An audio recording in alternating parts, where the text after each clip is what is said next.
Կարդալու եմ Ելից 32 խոսքը։ Բայց հիմա Տեր, եթե նրանց մեղքերը պիտի ներես, ները, եթե ոչ կաղաչեմ, ավրե ինձի քո գրած գրքիցդ։ Սա ասում է Մովսեսը, սա ասում է Տիրոջը, սա ասում է այն դեպքում, երբ որ Իսրայելը ոսկեհորթ էր շինել ու մեղանչել էր։ Ու հասկանում եք, ես այս բանի վրա ուշադրություն եմ դարձրել, ինչպիսի սիրտ ուներ Մովսեսը։ Ուն էր ասում, ինչ էր ասում, հասկանում եք ժողովուրդ ջան, որ իր կյանքը դնում էր այդ ժողովրդի համար։ Ինքը չէր մեղանչել, ժողովուրդն էր մեղանչել։ Բայց հետաքրքիր է ասում է ինձի, եթե ժողովրդի ներելույեսների, եթե չէ, ավրի, ջնջի քո կյանքի գրքից։ Բայց հետաքրքիր է, բա որ ջնջեր Մովսես։ Ասեր, քո ասածի պես անում եմ։ Որովհետև քիչ հետո մենք տեսնելու ենք, որովհետև ասում է դուք ինչպես իմ ականջին խոսեցիք, ինչ էին խոսում Իսրայելը իր Տիրոջ ականջին, խոսում էին, որ Աստված մեզի անապատ հանելա, որ մերցնելու համար։ Ասում է ձեր ասած խոսքերի համեմատ այդպես եմ անելու։ Ես ինչի մասին որ ուզում եմ խոսամ, այսպես եմ այսօր վերնագրել։ Չդատապարտել, այլ բարեխոսել։ Գիտեք, շատ կարևոր է։ Եվ օրինակ եմ ուզում բերեմ Թվոց գրքից 16-րդ գլուխ, Թվոց 16-րդ գլուխ։ 3 խոսքից, ասենց ասում, հավաքվեցի Մովսեսի մոտ ժամանակի կարճ լինելու համար, ես այդ խոսքերը կասեմ ոչ թե կարդամ։ Հավաքվեցի Մովսեսի մոտ, ասեցին հերիքա ձեզի Տիրոջ, չէ, առջև բանանեք։ Տիրոջ ժողովուրդը սա հավասար են, այս մարդիկ կորխներ, դաթաններ, աբիրոններ, սրանք ղևտացիներ էին, սրանք սպասավորություն էին անում, բայց իրանք իրանց առանձնացրեցին, ասեցին, որ մենք ուզում ենք ոչ միայն սպասավորություն անենք, ծառայություն անենք, ղևտացիներն ինչ էին անում, երբ որ Իսրայելը չվում էր, վրաները պետք է հավաքեին տանեն, չէ, գործ էին անում, կոպիտ ասած բանվորություն չենք ուզում անենք, ուզում ենք քահանայության գործ անենք։ Ասում ալ հերիք է հրացնել, վասնզի բոլոր ժողովուրդը սուրբ են, որ նայում ես առաջի հայացքից ճիշտ են ասում։ Տերը նրանց մեջ է, ինչու Տիրոջ ժողովրդի վրա դուք ձեզ կբարձրացնեք, երբ Մովսեսը այս լսեց, երեսի վրա ընկավ ու խոսեցավ գլխին ու ասեց. «Վաղը կիմանաք, թե ով է Տերը, որ իրան մոտեցնելու է»։ Հետաքրքիր է։ Մենք գիտենք այս պատմությունը, որ կանչում են իրենց գլխի որդիներից, քիչ են էլ գալիս, ասում չեն գալ, ու հետո ասում են, որ մեզ վրա տիրապետել կուզեք։ Տերը խոսեցավ 20-րդ խոսքից. Մովսեսին ու Ահարոնին ասելով. այս ժողովրդի մեջից զատվեցեք, որպեսզի շուտով կորսնցնեմ զանոնք։ Բայց նրանք երեսի վրա ընկան ուսին, ով Աստված, բոլոր մարդկանց հոգիների Աստվածը, մեկ մարդու մեղանչելով բոլոր ժողովրդի վրա պետք է գա քո բարկությունը։ Սկսեցին բարեխոսել։ Դու գիտեք այս պատմությունը, առանձնանում են, չէ, գորխի Դաթանի Աբիրոնի այդ վրաների մոտից եւ իրանց երկիրը բացում է, չէ, կենթանի դժոխքն են ունենում։ Շարունակությունը, այդ ամեն ինչը Իսրայելը տեսավ, ճիշտ է։ Տեսավ թե չէ։ Իրանց աչքի առաջ եղավ թե չէ։ Շարունակությունը ինձ շատ ապշեցրեց, ժողովուրդ, նայեք։ 21-րդ խոսքից հետեւյալ օրը Իսրայելի որդիների բոլոր ժողովուրդը Մովսեսի դեմ ու Ահարոնի դեմ տրտուն ջարին ասելով. դուք Տիրոջ ժողովուրդը մերցրեցիք։ Հետաքրքիր է։ Այ մարդ չտեսակ, որ այս մարդիկ հպարտացել էին, մեծացել էին, Աստծո դեմ էին հելել, ասում է դուք մերցրեցիք։ Եվ ժողովուրդը Մովսեսին Ահարոնի դեմ հավաքվեցան, դեպի խորանը նայեցան, ահա անպծասկեց, եւ Տիրոջ փառքը երևաց։ Մովսեսն ու Ահարոնը վկայության խորանի առջև եկան, Տերը խոսեցավ Մովսեսին ասելով. այս ժողովրդի միջից ելեք, որպեսզի շուտով սպառեմ զանոնք։ Նրանք երեսնի վրա ընկան նորից, եւ Մովսեսը ասավ Ահարոնին. բուլվարը առ, բուլվարը սուրբերի աղոթքի խորհրդանիշն է։ Բուլվարը առ, մեջը սեղանի վրայից կրակ դիր ու վրան խունգ դիր ու շուտով ժողովրդին գնա նրանց համար քավություն անելու։ Ահարոն։ Վասնզի Տիրոջ բարկությունը բորբոքվեցավ եւ ժանտախտը սկսավ։ Եվ Ահարոնը Մովսեսի ասածին պես բուլվարը արավ ժողովրդի մեջ վազեց։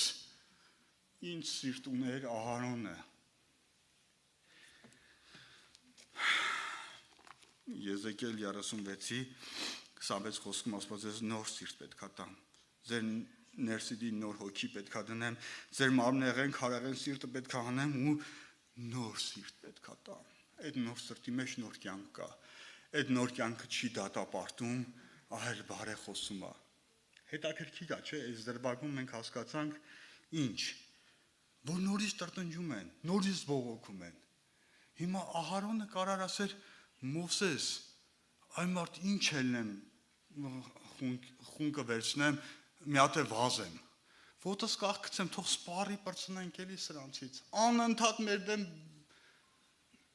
են որ ասում կյանքներս կերել են։ Մովսես ինչ վազեմ։ Բայց Ահարոնը հետաքրքիր է տես չարեց։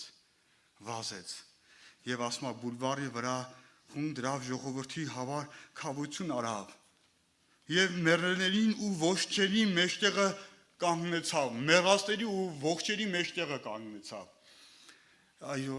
սիրելիս, այսօր Ահարոնը որպես քահանա մարդկանց ու Աստծո միջնորդ ինքը չդատապարտեց, ինքը քավություն արեց։ Առաջի Պետրոսի մեջ այսպիսի խոսքեր կա գրված։ Առաջի Պետրոս 1:9 բայց դուք ընտիր եք թագավորական քահանայություն, սուրբ ազգ, սեփական ժողովուրդ, որպեսզի հռչակեք նրա առաքելությունները։ Դուք ընտիր եք ու թագավորական քահանայություն այսօր քոտան քահանան դու ես բարեխոսելու, ոչ թե դատապարտելու համար։ Որպեսզի կանգնի այդ անեծքը, որպեսզի այդ անհաջողությունների շարքը կանգնի, ինչքան են չէ խոստովանում, որ ախր կարծես թե անես լինի, կարծես թե անհաջողության վրա, իսկ միգուցե դատապարտել ես, միգուցե սրտիդ մեջ ինչ-որ բաներ ես ասել, ու հետաքրքիր աստեղ ասում Ահարոնը կանգնավ մեռածների և ողջերի մեջտեղը, հետաքրքիր է, քո բարեխոսելով այդ ամեն ինչ կդադարի և կգա քո ընտանիքի վրա Աստծո օրհնությունը։ Ես մի քանի օրինակներ կբերեմ և հետո ամեն ինչ պարզ կլինի։ Ծննդոցից, Ծննդոց 49:16-17 խոսքը։ Դան իր ժողովրդին պիտի դատե, Իսրայելի ցեղերի մեկին պես։ Դանը դատելու է։ Մարդը, որ դատաստանն է անում, դատաստանն է բերում, դատվելու է, մի դատեք, որ չդատվեք։ Դանը ճամփի վրա օծի պես պետք է լինա, ճամփի վրա, իժիմը, որ ձիու գաշապարը կխացնե և հետյալը կգցե։ Ուրեմն այստեղ ինչ է ասում, ասում է, որ դանը այն մարդը, որ դատում է, նման է իժի նման, որ խայթում է, հետյալը իր ճանապարհից գցում է ձիի վրից։ Եկեք խայթող չլինենք, ժողովուրդ ջան։ Եկեք բարեխոսող լինենք։ Կին ամուսինն ասում է, ամուսինը դե ընտանիք է, կռիվ ա եղել, կինը վիրավորվել է, նեղվել է, ասում է գնալը տնի, գալը չլինի։ Ես 3 պարզ օրինակներ եմ բերելու, հասկանում եք, որ մենք հասկանանք առօրյայում մենք ինչեր ենք խոսում։ Եվ գերեզմանոցում լացելով, ողբալով ասում է. Բերանս պապանձվեր այդ խոսքերը չասեի։ Եվ ամուսինը իրոք գնում է, ավտովթարի տակ է ենթարկվում ու մահանում է։ Երկրորդ օրինակը, որ ես էլի կարդացել եմ, լսել եմ, մարդը կնոջն ասում է ամեն ուրեք մազերը տա փռած։ Երանի թե մի անգամից մազերը թափեր պրծնենք, էլի, ես զոզվում եմ այդ մազերից։ Այդ կինը ռուսկա ունենում, ռուսկա ձեռք բերում։ Քիմիայի ժամանակ բոլոր մազերը թափում են, բոլոր մազերը։ Գիտեք, խոսքը ուժ ունի։ Հասկանում եք ինչ եմ ասում։ Երբ որ իր կինը մահանում է, ամուսինը լացելով ասում էր իրան, թե դու սաղներ, կողոսներ ու մազերը դել ամենուրեք թափած ուներ։ Եվ երրորդ օրինակը, որ կասեմ, մենք ծնողներ ենք շատերս։ Մոր սրտին խորը վիրավորանք է, որ տղեն իրան չի հասկանում, հարցը որ չհասկանա ոչինչ, բայց որ տղեն իրան չի հասկանում։ Շատ է խոցում, մանավանդ որ մի քիչ ավելի ուշադրությունը տղու վրա է, չէ՞ եղել այդ տղու։ Ասենք օրինակ մեր տունը մենք երեխաներ ենք եղել, 3 աղբերներ, իմ վերջի աղբորս վրա շատ է եղել ուշադրությունը։ Համոզված ասելով քան իմ, քան մյուս եղբորս, որ ննջելա։ Ու հանգարց այտենց սիրված երեխեն է մորը խոցում։ Պատկերացրեք ինչ եմ ուզում ասեմ։ Այդ մեր իր սրտի մեջ ասում այ որ դու իմ տեղը լինեիր, իմ անցած ճանապարհը անցել, մեր դժվար ճանապարհը անցել։ Այ ինձ հասկանայր։ Հետո հետագայում մերը խոստովանում է, այդ տղան ընկնում է ինվալիդ է դառնում, կալյասկի վրա լինում։ Ասում է Երանի թե չասեի դի, որովհետև դրա ջարմեն ես եմ քաշում հիմա։ Գիտեք, եկեք դատապարտություն չբերենք, եկեք աղոթենք, որ Տեր օգնի, Տեր խնդրեմ ողորմի, Տեր հաջողի։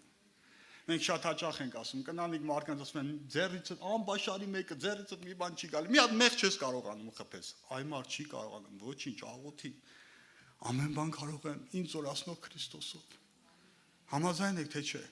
Մի հատ շուրուպ չես կարողանում ձգես, աղոթում ես մեկ էլ փոխվում է մարդդ։ Դու ոչ միայն շուրուպա ձգում, այլ տուն ակ սարքում։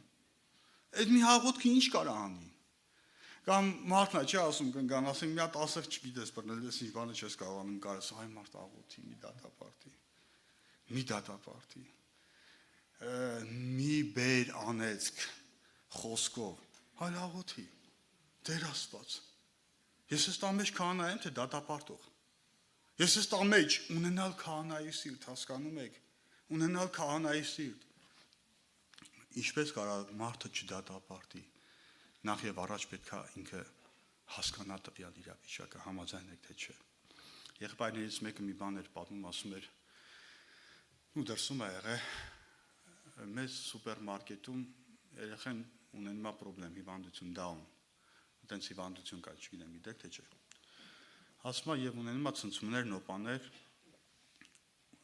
պետք է ոչ մի բան չանես, չես կարելի իրան ոչ մի բան անես, պետք է հանգիստ պարկացնես ու որ հանգստանա ինքը, միջև այդ նոպան անցնի։ Եվ ասում է այդ ժամանակ հանգիստ պարկացնում է գետնի վրա,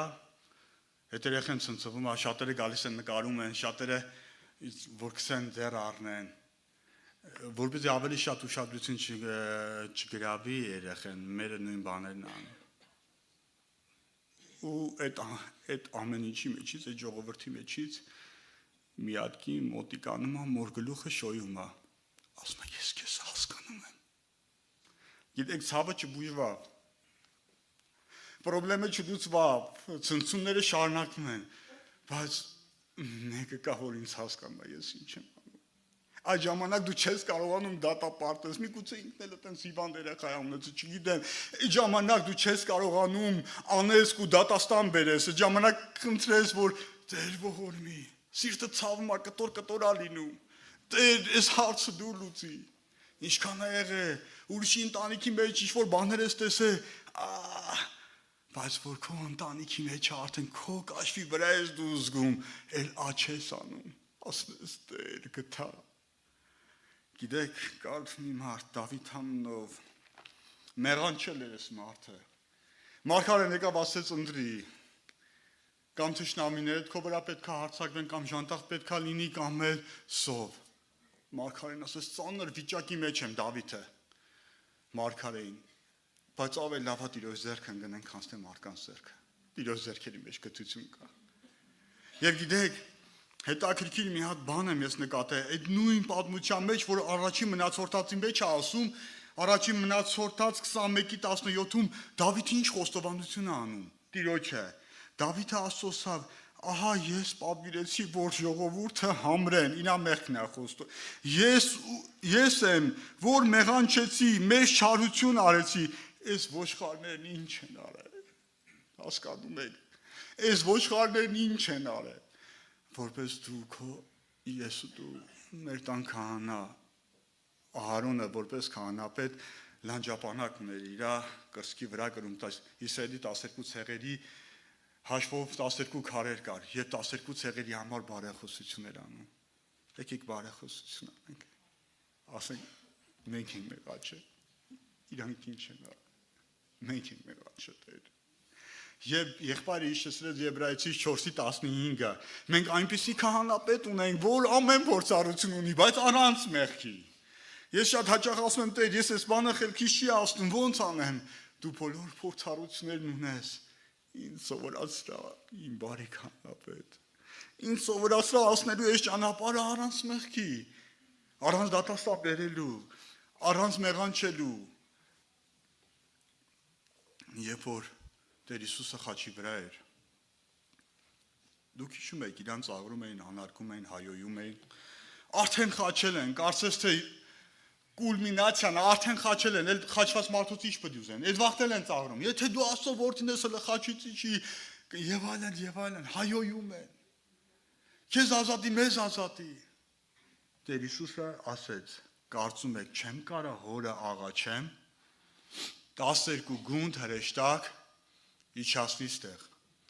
Մի հրեշտակը 175,000 մարդ սպանեց։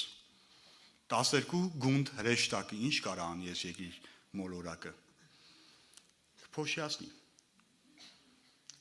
Բայց Տերը ինչ սիրտ ուներ։ Աղոթում էր հայրների, չեն հասկանում, չեն անում։ Երբ որ մի գյուղ էին գնացել, իրանք չէին ընդունել,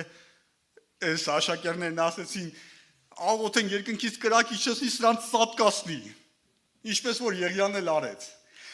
Տեր Հիսուսն ասեց, բայց դուք չգիտեք ինչ հոգու տեր եք։ Մենք այս հոգու տերն ենք, որ երբ որ մեզի նեղացնում են, մենք բռաս ուզում ենք ցավ զգան իրանք։ Դատապարտությունը այդ ժամանակ է գալիս, բայց այն մարդը, որ ունի նոր սիրտ, եւ իր մեջ կրում է աստվածային կյանքը, Տիրոջ նման ասում է, հայրների չեն հասկանում, իրոք չեն հասկանում, իսկապես չեն հասկանում։ Երբ որ ինձ ցավացնում էին, իմ հետ կապված մի հատ լուրջ հարցով, անգամ դրել էին հիմա, գիտես, դու պետք է ապրես, որ դու հասկանաս, բայց որ դու չես ապրում, չես հասկանում։ Ծաղրում էին, անգամ ասելով, ուզում էին հասկացնեն, դու հետ ինչ ձևի տղամարդ ես, որ երեխա չունես։ Մեզ խոսում էին։ Տղամարդության հարցն էին դրել։ Այսօր այդ մարդու երեխա չունենում։ Երկար տարիներ, հարցը արդեն կրիտիկականի է, որ պետք է բաժանվեն։ Գիտեք, ես այդ ժամանակ շատ ցավ էի ապրում ու սրտիս մեջ կար, ասում եմ, նա ինչ են խոսում է։ Երևի սաղ կյանքդ մի հատ անալգին էլ առաջ չկաս կնգատ համար, հասկանում ես, քո քաշի փող եմ ծախսել, կամ չգիտեմ ինչ է, մեզ խոսած չլինի, էլի հասկանում եք, այդ ժամանակ չէ որ սիրտը ցավում է, ինչ ասես ասում է սրտիդ մեջ խորհուրդն է։ Բայց երբ որ ես իմացա այդ վիճակը, հոտերների, ես չեմ ուզում, որ այդ մարդու ընտանիքը քանդվի։ Ես չեմ ուզում։ Ինքը մեզ խոսացել է, ինքը գիտի, բայց այն գառներն ինչ են արել, Եկեք, ես օրինակը բերեցի պարզ, որպեսզի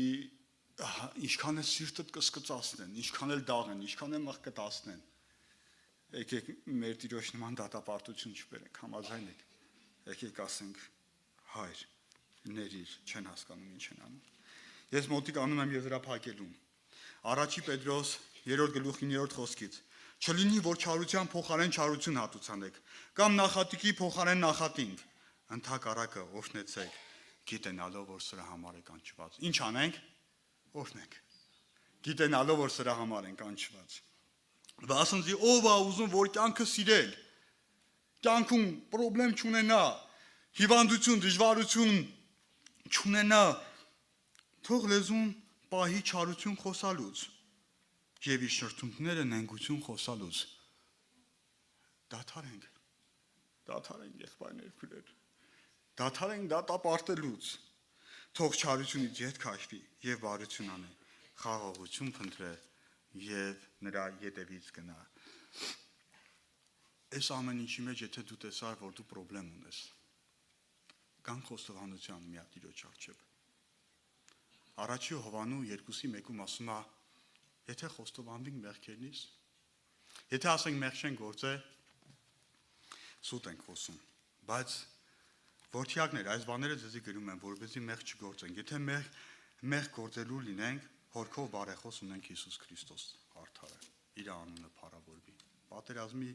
օրերի ժամանակ 44 օրվա մեկ ինչ-որ մարգարեություն էր գրել, եթե Ջանիկ եղբայրը քիշի, ես զանգել եմ իրան ասել եմ։ Մարգարեությունը սենց էր, որ այս ազգը այնքան ամեղան չէ, որ անգամ Հիսուսը բարեխոսում է, հայրը շուր է գալիս, չի լսում իր բարեխոսությունը։ Ես հենց լսեցի էդի, ասեցի սի սատանի սուտն է, որտեղ մեր ճշմարտությունը, Աստծո խոսքը, ասում է մենք հորքով բարեխոսում ենք, իր անունը փառավորվի։ Եթե դու մեղանչել ես շրտում Տերով, ներսով, բեր բոլոր հարցերը Տիրոջ առջև Տեր, ես չեմ ուզում, որ իմ ընտանիքի վրա անես գա դատապարտություն գա, իմ բերանի խոսքերի պատճառով ես ուզում եմ իմ ընտանիքի մեջ քո օրհնությունը գա, դու գաս իմ ընտանիքի մեջ, դու թագավորվես, եւ դու էլ քո փառքով փառավորես, որովհետեւ ինձ տեսնողը, մեզ տեսնողը ասեն իսկապես սրանք Աստծո դեսպաններն են երկրի վրա, ընտիր ցեղ, սուրբ քահանայություն։ Թող Տիրոջ անունը փառավորվի, ամեն աղոթենք։